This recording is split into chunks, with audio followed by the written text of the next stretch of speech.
Hello, class. Thank you for coming to my week 2 discussion board for MPA520. My name is Steve Ochoa, where I'll be going over emergency responses for emergency situations and leadership requirements. So, if you watched my video last week, I briefly discussed on a possible emergency regarding a chemical spill or chemical fire, which could occur in the city of Santa Fe Springs, um, which is also bordered by unincorporated South Whittier or Los Nietos.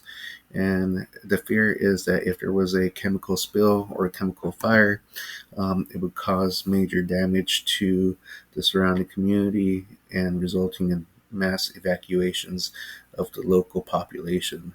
So, if a chemical leak or a chemical fire were to happen, and the reason I say this is because uh, during a lot of chemical leaks, uh, the temperatures can rise, and many chemical leaks have resulted in fires.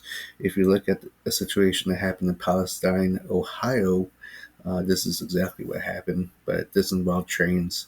There was a similar incident in Paris about 2 years ago involving trains where there was a leak and there was a fear that a fire could occur from that. But if this were to happen in Santa Fe Springs, the initial 3-minute response would be conducted by the fire department and the police department. This would have to be initially an autocratic and charismatic response. Um, Autocratic because when you get there, you're going to have your battalion chiefs and your sergeants giving out orders to the men in terms of where to evacuate, whom to evacuate, streets to block off, um, to coordinate with other agencies. So there's not going to really be that time for discussion.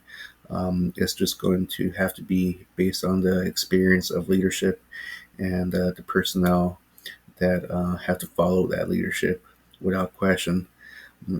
Leadership also has to be charismatic in these situations. They have to have the trust and the belief by their subordinates that leadership knows what they're doing and that they're reliable, and um, have a team that believes in leadership in this way. When it comes to a 3-hour response, you're going to have more resources. You're going to have a unified command center. Um, However, this is going to include an autocratic response once again. At the 3-hour mark, if you have a fire or a leak occurring, you're just barking out orders and you're telling your men, um, what needs to be done without question. A second leadership style that could be incorporated is a transactional method. With the transactional method, you're giving orders so goals can be accomplished.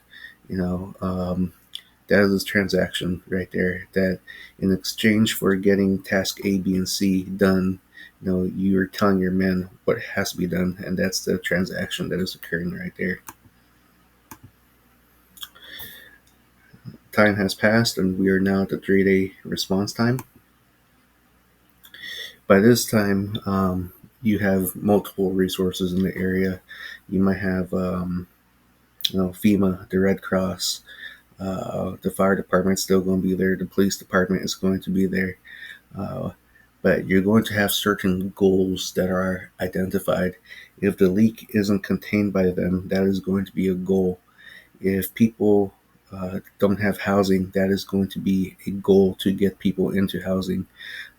So you're going to lead by giving your men those goals, um, and giving them the tools to accomplish those goals. Further, this is going to be transformational because this hasn't really happened before. So, as a leader, you're going into a new situation, and you're trying to accomplish those tasks by motivating your men and changing the work dynamic of never handling this type of situation before. Once you have 3 months in, you know, this is more of a cleanup and recovery phase. You're now in recovery, and this is when you can rely more of a democratic leadership type of role.